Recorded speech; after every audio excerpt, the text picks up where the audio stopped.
আমরা এতদিন সিনেমায় দেখেছি এটা, পুলিশকে মেরে সন্ত্রাসবাদ অথবা খুনিরা তাদের ছাড়িয়ে নিয়ে চলে যাচ্ছে। আর আজকে আমরা প্রত্যক্ষ দর্শন করছি বাংলায় এই অবস্থা।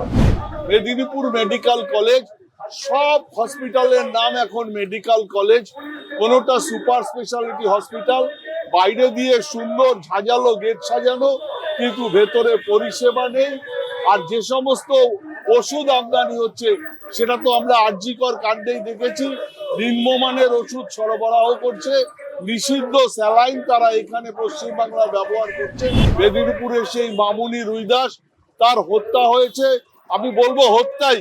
তার কারণ নিষিদ্ধ স্যালাইন দেওয়ার পর যদি কোনো মানুষ মারা যায় তাহলে সেটা হত্যার পর্যায়ে পড়ে।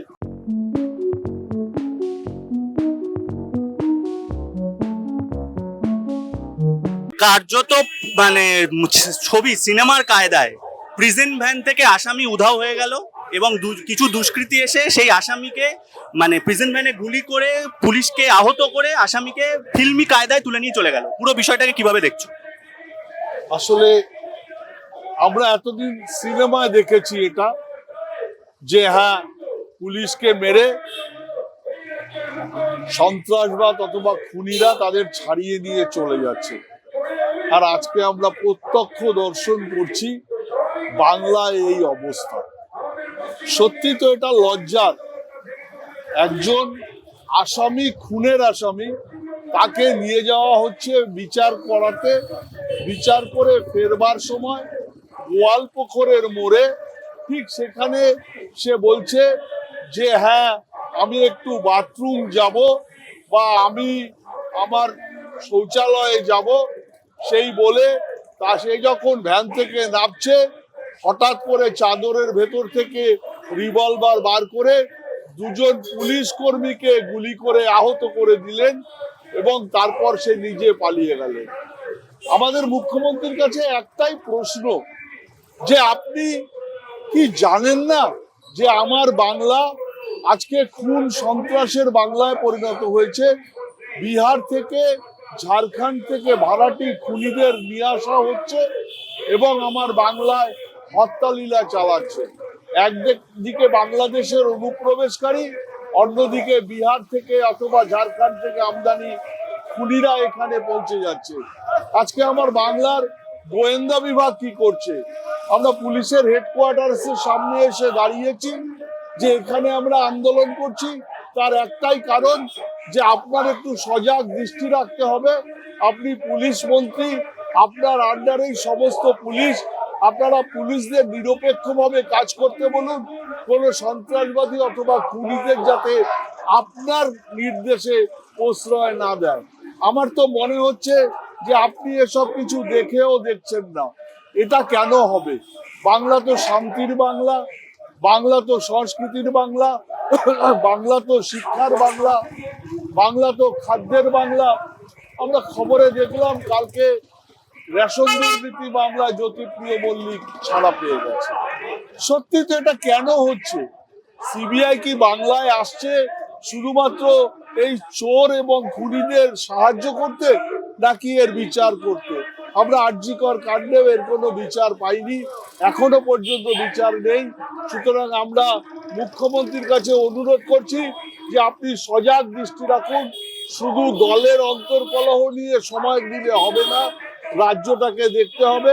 বাংলার সমস্ত মানুষ আপনার দিকে তাকিয়ে বাংলায় খুন সন্ত্রাসের বাংলা থেকে একটা সুন্দর বাংলায় পরিণত করার আপনি প্রয়াস গ্রহণ করুন। সুবিধা, তুমি সিবিআই এর কথা বললে, কিছুদিন আগে আমরা জানি আরজিকর ঘটনার সময় মুখ্যমন্ত্রী বলেছিলেন তথা স্বাস্থ্যমন্ত্রী বলেছিলেন যে এবারে স্বাস্থ্য দপ্তর নড়ে চড়ে বসেছে, খোল নলছে পাল্টে, নতুন করে স্বাস্থ্য ভবন বা স্বাস্থ্য দপ্তর ঠিকভাবে পরিষেবা দেবে। আমরা মেডিকেল কলেজে দেখলাম, মেদিনীপুরের মেডিকেল কলেজে দেখলাম যে এক প্রসূতির জাল স্যালাইনে তার মৃত্যু হলো এবং আরো 3 জন যারা স্যালাইন নিয়েছিলেন তাদের অবস্থা সংকটজনক। এবং আমরা জানতে পারলাম চাঞ্চল্যকর তথ্য যে এই স্যালাইন নাকি কর্ণাটক সরকার অলরেডি বাতিল করে দিয়েছে, গোটা ভারতবর্ষে বাতিল হয়ে গেছে। কর্ণাটকে এখন কংগ্রেসের সরকার রয়েছে, তা পশ্চিমবঙ্গে যেখানে কংগ্রেস সরকার পাচ্ছে বা অন্য সরকাররা পাচ্ছে, সেই জাল স্যালাইন মুখ্যমন্ত্রী কেন নিচ্ছেন এটা যদি একটু বলো। স্বাস্থ্য দপ্তর কি কোথাও নড়ে চড়ে বসেছে?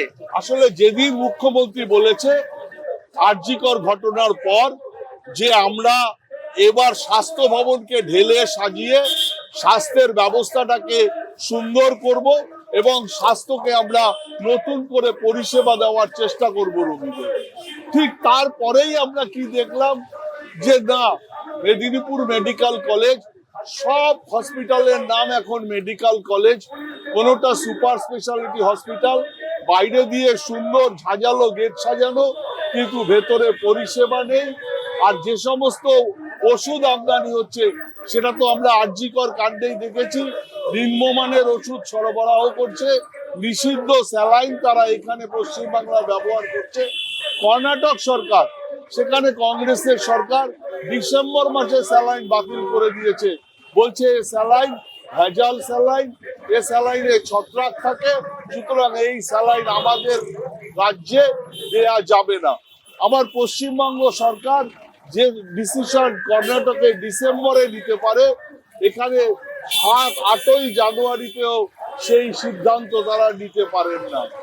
আমরা সত্যি লজ্জিত যে পশ্চিম বাংলার যিনি মুখ্যমন্ত্রী, তিনি পুলিশ মন্ত্রী, একাধারে স্বাস্থ্যমন্ত্রী, দুটো ব্যবস্থাই ভেঙে পড়েছে। মেদিনীপুরে সেই মামুনি রুইদাস, তার হত্যা হয়েছে, আমি বলবো হত্যাই, তার কারণ নিষিদ্ধ স্যালাইন দেওয়ার পর যদি কোনো মানুষ মারা যায় তাহলে সেটা হত্যার পর্যায়ে পড়ে। তার মৃত্যু হয়েছে। আরো 3 জন আমাদের SSKM হসপিটালে মৃত্যুর সাথে পাঞ্জা লড়ছে। SSKM হসপিটাল, যেটা সুট সেন্ট্রাল করোনারি হসপিটাল, এই পশ্চিমবাংলার একমাত্র ভালো সুপার স্পেশালিটি হসপিটাল, সেখানে নিয়ে এসেছে। আমার তো এই হসপিটালের ওপরেও ভরসা নেই, তার কারণ মুখ্যমন্ত্রী একদিন বলেছিলেন যে এই হসপিটালে সত্যি সত্যি পরিষেবা কি হচ্ছে আমি বুঝতে পারছি না, আমার ঠিক মতো ট্রিটমেন্ট হয়নি। তাই আমি বলবো যে রাজ্যে চারিদিক থেকে ভেঙে পড়েছে, কেউ গরু চুরি করছে, কেউ শিক্ষা চুরি করছে, কেউ বাঘাযতীনে আমরা দেখলাম একটা বাড়ি, 4তলা বাড়ি ভেঙে পড়লো, মানে একদম নুয়ে পড়লো, এবং তারপর জানা গেছে ওখানকার স্থানীয় বাসিন্দারা বলছেন এটা ডোবার ওপর হয়েছে, অথচ কাউন্সিলর বলছেন তার কাছে কোনো খবর নেই। শুধু কাউন্সিলর নয়, ওটা 99 ওয়ার্ড বাঘাযতীন কলোনি, সেখানে মিতালি ব্যানার্জি কাউন্সিলর, তিনি বলছেন আমার চোখের অগোচরে হয়েছে। একজন কাউন্সিলর, তিনি সকাল থেকে রাত পর্যন্ত তার ওয়ার্ডে ঘুরে বেড়ান, এবং শুধু কেন ঘুরে বেড়ান যে কোথায় অন্যায্য বাড়ি হচ্ছে তার জন্য নয়, কোন বাড়িটা হচ্ছে সেখান থেকে কিরকম পাওয়া যাবে তার জন্য সকাল থেকে তার ছেলেদের এবং তিনি নিজে ঘুরে বেড়ান। এখানকার যিনি বিধায়ক ছিলেন দেবব্রত মজুমদার, তিনিও বলছেন যে আমরা কি করব। তিনি কালকে অসহায় অবস্থা দেখিয়েছেন। আমি টিভিতে দেখলাম যে কলোনির বাড়ি 1 হাত ছেড়ে হবে, হোক না, আমাদের আপত্তি নেই, কিন্তু একটা ডোবার ওপরে বাড়ি হয়ে যাবে, ডোবাটা ভরাট করে, সেখানে কাউন্সিলর কোনো দায়িত্ব নেই। এখন যখন ভেঙে পড়েছে তিনি হাত ঝেড়ে দিয়েছেন। এই অবস্থা আমার বাংলায় চলছে। কি কলকাতা কর্পোরেশন, কি রাজ্য, সমস্ত দিক থেকে পরিকাঠামো ভেঙে পড়েছে। আমরা তাই এই সরকারের পদত্যাগ চাই। এই সরকার যাতে পশ্চিম বাংলাটাকে জনগণের হাতে দিয়ে তারা নিশ্চিন্ত হতে পারেন যে আমার আর কোনো দায় নেই। তিনি দায় নেওয়ার জন্য দায় নিচ্ছেন, কিন্তু কোনো কাজ করছেন না। এটাই আমাদের একমাত্র বক্তব্য।